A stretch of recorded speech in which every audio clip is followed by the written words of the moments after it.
Welcome to Spooky Spotlight, where history's darkest stories step back into the light. Tonight's case is about a killer who didn't fear being remembered. He counted on it. More than 50 years later, his identity remains a mystery, but his shadow still hangs over American true crime. So dim the lights, lock the doors, and let's step into the story of the Zodiac Killer. Some killers run from the spotlight. This one mailed it a fan letter. Picture a man so hungry for attention that he didn't just commit crimes, he covered them. He wrote the headlines, mocked the reporters who printed them, and turned fear into publicity. Most criminals want to vanish without a trace. He wanted a byline. He sent letters, he sent codes, he sent threats. Like a man playing chess, while everyone else was still looking for the board. And more than 50 years later, the case is still wide open, cold to the touch, but somehow, it never stopped burning. This is the story of the Zodiac Killer, a man who signed everything except his name. And trust me, it only gets stranger from here. December 20th, 1968.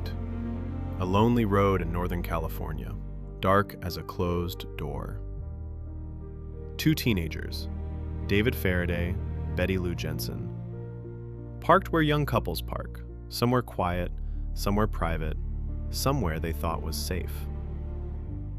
They weren't alone. Out of the darkness, a figure approached the car, unhurried, calm, the way a shadow moves when the sun goes down.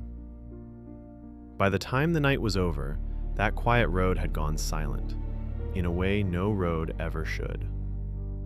Two young lives were gone before the story even had a name. The police had a crime scene, but no suspect. A beginning, but no idea it was one. This was Chapter 1 of a mystery that would leave a generation of detectives running in circles. And the man drawing those circles was only getting started. 7 months crawled by. No clues, no suspect, no answers. The trail didn't just go cold, it went missing. Then came July 4th, 1969. While the country lit up the sky in celebration, someone else was lighting a much darker fuse. Darlene Ferrin, Michael Mageau. Sitting in a parked car, fireworks blooming overhead, a normal summer night, until another car rolled in behind them. A figure stepped out. No rush, no warning, no words. Just that same patient walk toward two people who never saw it coming. When it was over, the figure disappeared into the darkness, like he belonged there. But this time, he left something behind. A survivor. For the first time, the ghost had a witness. Less than a month later, 3 newspapers opened their mail and found something that didn't belong there. 3 letters, nearly identical.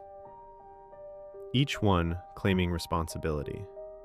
Each one carrying a piece of a coded message, cut into thirds, like a man handing out puzzle pieces he never intended anyone to finish.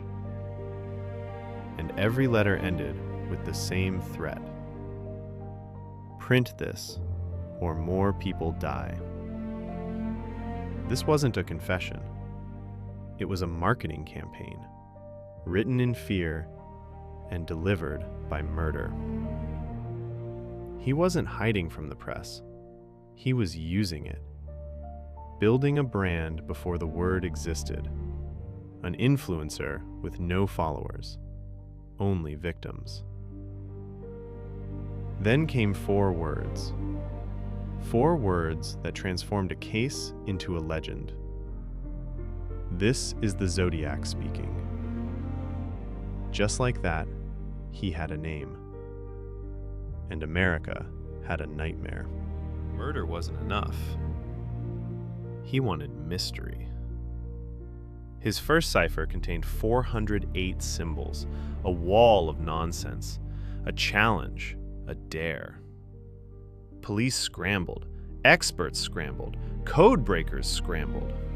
The symbols became an obsession. And then, it cracked. Not at the FBI, not in a laboratory. At a kitchen table. A school teacher named Donald Hardin and his wife, Betty. Together, they solved what professionals could not. The message itself was disturbing.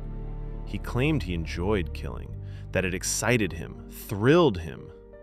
The kind of words that don't just chill you, they follow you home. But there was one thing the cipher never revealed: his name. He handed over his thoughts, but kept his identity locked away. Always close enough to see, never close enough to catch. Then came the attack that felt pulled from a horror movie. Except nobody yelled cut. September 27th, 1969, Lake Berryessa. Brian Hartnell, Cecilia Shepard. Relaxing beside the water, a peaceful afternoon. Then a man appeared over the hill, dressed in black, a strange hood covering his face, a white crosshair stitched across his chest. Think about that. A man who decided terror wasn't enough. He needed branding. The fear had a logo. When he left more victims behind, and another survivor to tell the story. The lake eventually became calm again, but the memory never did. Because for Zodiac, the crime was never the headline. The crime was simply how he bought the ink. October 11th, 1969. San Francisco. Fog rolling through the streets, thick enough to hide secrets. A taxi driver named Paul Stein picked up one final passenger. A routine fare, a routine night, his last. What happened inside that cab turned an ordinary city corner into another crime scene. This time, however, people saw something. Witnesses, descriptions, police moving quickly. For one brief moment, it looked like the hunt might finally end. Then came a mistake. A bad description over police radio. Officers searched for the wrong man, while the right man walked away, possibly right past them, the closest anyone ever came. And still, a mile short. Days later, another letter arrived. But this time, he wasn't just writing. He was sending souvenirs. Inside was a piece of Paul Stein's shirt, proof that couldn't be ignored. He wasn't a copycat reading headlines. He was the author of them. That single piece of fabric connected everything. The letters, the crimes, the killer. The voice on the page and the figure in the darkness were finally the same person. Imagine opening your morning mail and finding evidence from a murder investigation. That was Zodiac's version of a greeting card. By now, he wasn't simply committing crimes. He was directing a performance. And the whole country had front row seats. Over the years, suspects piled up. Dozens of theories, hundreds of leads, thousands of opinions. Yet one name kept rising above the rest. Arthur Leigh Allen. He lived nearby, owned a Zodiac watch, made statements investigators found suspicious. Everything seemed to point toward him. Until it didn't. Fingerprints, no match. Handwriting, no match. Again and again, the case slipped away, like building a puzzle from two different boxes. Every piece almost fit, and almost never solves a case. Allen died in 1992, never charged, still denying involvement. Whatever he knew went with him. The Zodiac claimed 37 victims. Most investigators believe the true number was far lower. But exaggeration was one of his favorite weapons. His letters became legendary. His ciphers became famous. His symbol became recognizable around the world. And yet, his name never did. That is the cruel genius of the Zodiac case. We don't remember him for who he was. We remember him for the empty space where his identity should be. A man who spent years demanding attention managed the one trick no spotlight could defeat. He disappeared in plain sight. The Zodiac wanted to be remembered forever, and in the strangest way, he got exactly what he wanted. Because after all this time, the biggest mystery isn't what he did. It's who was holding the pen. The Zodiac Killer has never been identified. Subscribe to Spooky Spotlight for more true crime mysteries.